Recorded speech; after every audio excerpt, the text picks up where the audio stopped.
बिहार के deputy CM Tejashwi Yadav के राजभवन में आधिकारिक कार्यक्रम में शामिल न होने पर बिहार के सीएम नीतीश कुमार ने कहा है, जो नहीं आए उनसे पूछिए ये सवाल। मुख्यमंत्री जी कुछ कहेंगे? मुख्यमंत्री जी कुछ कहेंगे? मुख्यमंत्री जी कुछ कहेंगे? मुख्यमंत्री जी कुछ कहेंगे?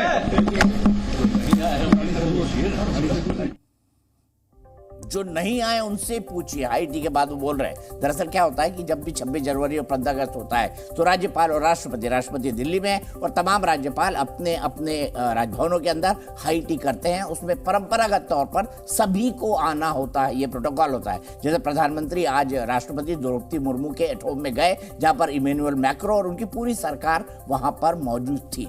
रवि, एक और बात मैं यहाँ पर आपसे समझना चाहूंगा, जानना चाहूंगा, अब इंडिया गठबंधन क्या करेगा, क्या रणनीति अपनाएगा जब उनके 3 महत्वपूर्ण विकेट गिर चुके हैं?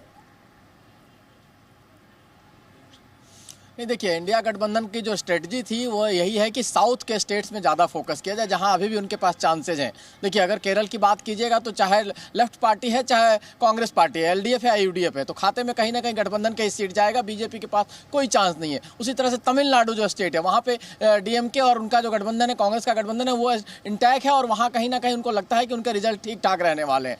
तो अभी हाल में सरकार बनी है उनकी तेलंगाना में, वहाँ उनको उम्मीद है कि पिछली बार से ज़्यादा बेहतर परफॉर्मेंस करेंगे। कर्नाटक की बात कीजिए तो कर्नाटक में उनकी सरकार है और लगातार देखिए राम मंदिर वाले मामले में भी उनका स्टैंड अलग था, पार्टी का स्टैंड अलग था। वहाँ एक तरह से स्टैंड ये था कि वहाँ 22 तारीख को छुट्टी डिक्लेयर किया गया, हर मंदिर में पूजा का कार्यक्रम रखा गया। तो वहाँ कैसे ज़्यादा से ज़्यादा सीट लाया जाए। देखिए, कांग्रेस पार्टी के लिए सबसे बड़ी चुनौती बीजेपी दीपक जी ये है कि पिछले 2 बार चुनाव से उनको विपक्ष का दर्जा तक नहीं मिल पा रहा है। इतनी सीटें नहीं मिल पा रही है कि उनको विपक्ष का दर्जा मिले। और ये कब हुआ होगा? हमको लगता है ये आज़ादी के बाद जो चुनाव हुए, 2-3 चुनाव, 1952 का, 57 का और उसके बाद 62 का चुनाव, इसमें ही ऐसा स्थिति थी कि किसी विपक्षी दल को इतनी सीटें नहीं आता था कि उसको विपक्ष का दर्जा मिल सके। तो कहीं ना कहीं नेहरू उनको खड़ा करके रखते थे, कुछ लोगों को विपक्ष के नेता बने रहे।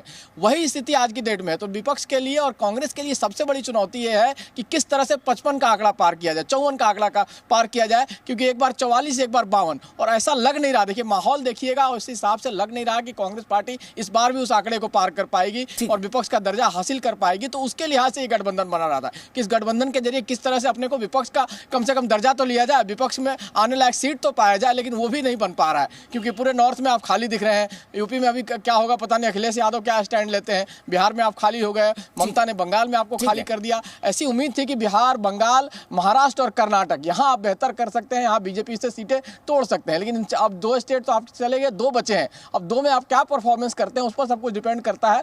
तो गठबंधन के लिए चुनौती यही है कि सीटें कैसे ज़्यादा से ज़्यादा जीते, कम से कम विपक्ष का दर्जा तो हासिल हो, इतनी सीटें तो कम से कम आए।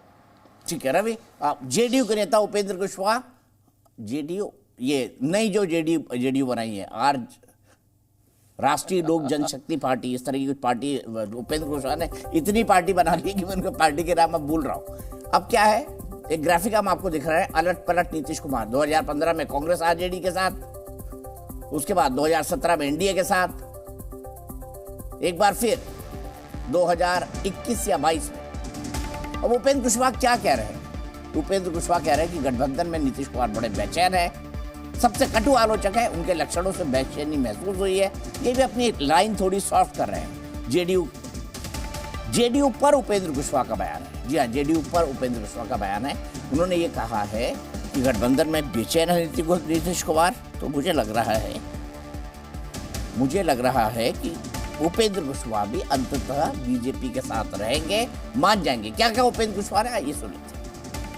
कि पार्टी है, जब मन हो विधायक दल की बैठक बुलाएं, उसमें क्या दिक्कत है, बुलाए होंगे। लेकिन जो लक्षण दिख रहा है महागठबंधन के अंदर, Nitish Kumar ji JDU versus RJD, उससे तो संकेत मिल ही रहा है ना कि नीतीश जी बेचैन है, परेशान है वहां से बाहर होने के लिए। ठीक है।